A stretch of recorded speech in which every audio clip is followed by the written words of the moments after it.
what's up mga audits? Magandang hapon sa ating lahat. Yan, so nandito pala tayo sa may daanan po ng Bahada. Yan mga katesa, JP Laurel Bahada. At ay pupuntahan po tayo mga kaotets. Yun, pabaybayin po natin. So, yung mga nakita natin kanina, yung mga malalaking gusali, malaking buildings na yun, yun po yung Euro Towers mga kaotets. Yun po yung pinakamataas po na buildings dito sa Davao City. At yung iba, yung sa Abida Towers, Marco Polo, at yung 202 Peak Lane. So yun po lahat po ay mga napakataas po na gusali na bagong itinayo po. Yung Marco Polo po, dahil legendary na po yun. Napakatagal na po yan na dito sa Davao City. Yan, so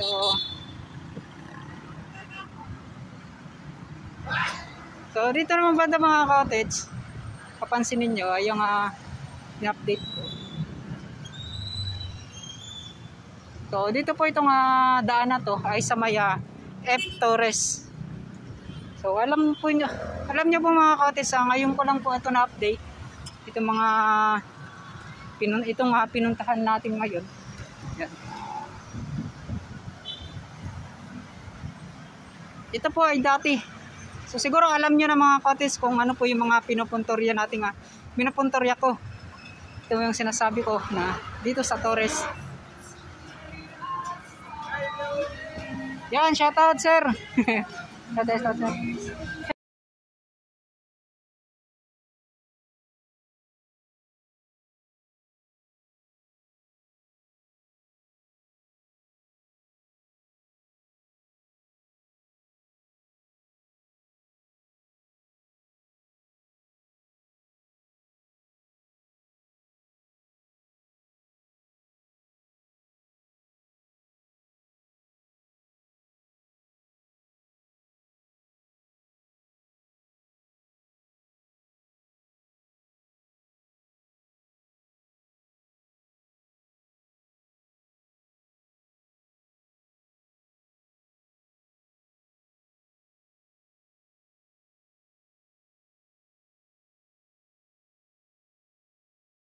So ayan mga cottage dito banda. At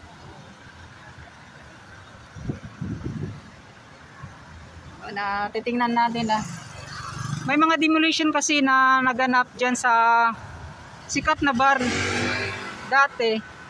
At ngayon po ay gagawin dong malls. So yan po yung mga i-confirm natin kung ano po yung mga nandun. Yan.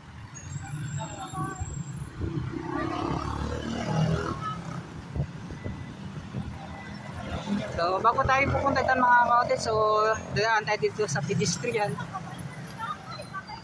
So ito po yung Angel Funeral Homes. So yan po mga cottage. At so dito tayo.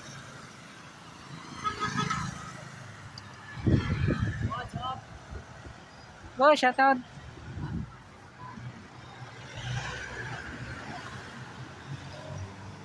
So ito po ay Angel Funeral Homes.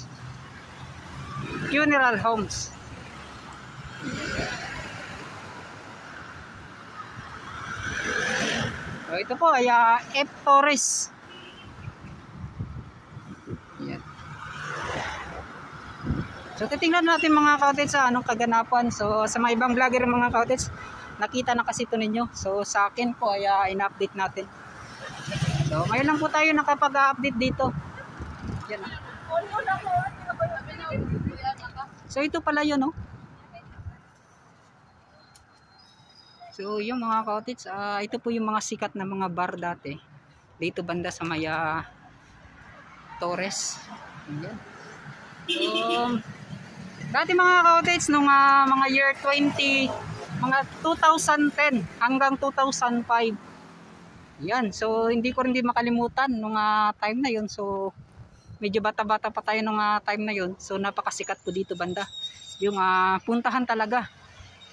tuwing gabi dito po mga cottage sa may Torres. So ito po yung mga sikat, yung mga Sigudo, yung ganun, ano pa yung mga pangalan nun,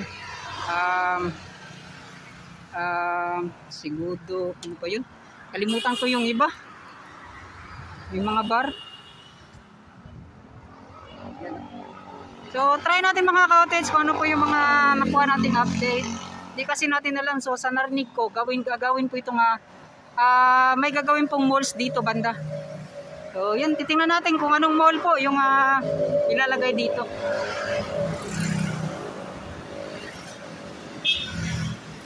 Matagal din akong hindi po nakadaan po dito. Siguro nasa 2005, mga 8 years na siguro mga cottage. Bago ko po napuntahan muli ngayon itong daanan na to, itong Torres. Ganun na po katagal, mga 8 years. So try natin dito mga cottage magtanong kung may nagbabantay ba. Yan o.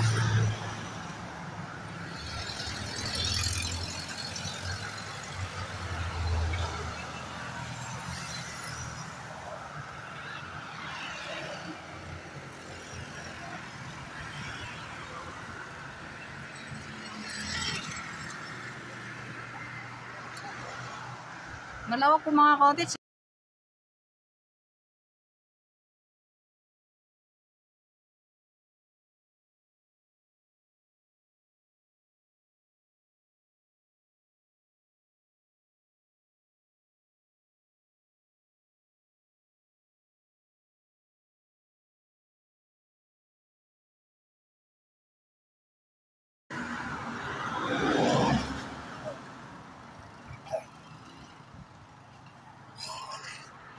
So dito, yun o. So ito pala yung entrance mga cottage.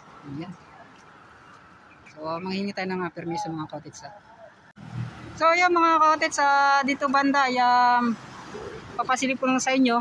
So dito ay pupunta po tayo doon sa unan kasi yun nga po dito daw banda ay bawal po talaga makapag-update. So sa iba kasi naipakita yan nila. So dito ay pupunta po tayo sa ibang area na makita po natin itong mga lawak po ng area na nandito, ng mga ginigabang mga kabahayan or itong bar sa area po ng F. Torres. So ito mga cottage, so babaybayin natin yung bawat ilid na mga nandito.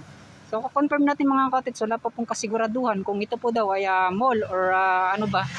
So wala pa pong mga ganun. So yung kasi yung mga nakita ko sa ibang mga nag-update na mall daw yung itatayo dito. So yun no, di pa natin alam talaga mga coach ano po yung mga itatayo dito. So punta tayo doon sa unahan. Yan. So ito po yung daanan na to. Kung makapunta ka po dito sa Maya F. Torres, so makikita po nyo itong sikat na bar dati na ngayon po ay sana po napakalawak or napakapatag. Yan. So dito na lang tayo mga cottage. So paring-pariho din naman. So yun, ito po ay bawal talaga makapasok dito sa loob mga cottage yan.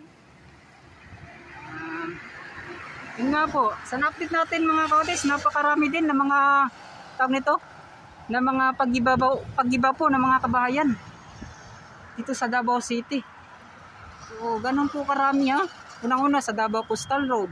Tapos doon po sa may sa Panakan. Tapos doon din sa may Sangguniang. Pero yung Sangguniang talaga parang i-renovate talaga yun. Yung ginagawa nila. Yun kasi ay under sa government. And then dito naman mga cottage. So parang ngayong taon or nung nakaraang taon at ngayong taon, susunod-sunod po yung mga pagdidemolish or mga pag-iba ng mga kabayan. Dahil lang po siguro sa marami mga tawag nito, yung mga investor na gustong mag-invest dito sa Davao City at sa Pilipinas. So yun po mga cottage, sana tama yung mga pinagsasabi natin at itong mga na-update natin. So yun, dito talaga mga cottage, dito talaga yung dos ngayon, dos dito talaga yung pinakasikat dati mga cottage yan. Itong area na to. Yan. So dyan talaga kami dati na yun, ng taon na yun. 2010 hanggang 2005 kasi mga cottage.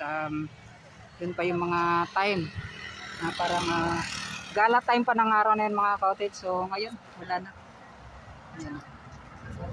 Dito talaga yung sikat na talagang pinupuntahan yung area na to.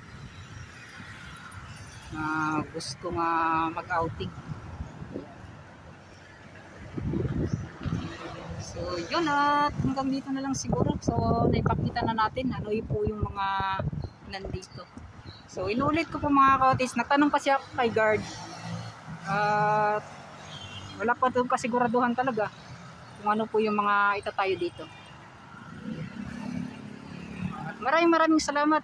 So yo, what's up mga cottage, magandang hapon po sa ating lahat. So yun, at makita naman ninyo kung ano po yung mga nangyari dito. Yan, yung pag-iba po ng mga yan, sikat na bar po mga cottage. Talagang pinapasyalan po ito dati. Yan, talagang nakakamiss din dito banda. Yan. Marami talaga yung mga kasiyahan na di natin nakalain sa nung araw na yun. Yun, isa na lang ngayon, isa na pong ganito na. Yun, sa mga nakakamiss po dito banda, yan, sa F. Torres, ito mga bar dito. Wala na po, ganyan na ito na po yung itsura mga cottage. So hanggang dito na lang mga cottage, maraming salamat sa solid supporters nating, solid viewers, solid subscribers. Nagpapaalam na po ako, hanggang dito na lang. Type na ulit natin. So, isi-shoutout po pala si Sir Patrick Earl. Yun, Sir Patrick Earl, maraming salamat. Yun, sana po ay mag-ingat na po dyan sa mga vlog na ginagawa mo at sa lahat po ng mga content na ginagawa mo. So, yun, maraming salamat. Bye-bye na.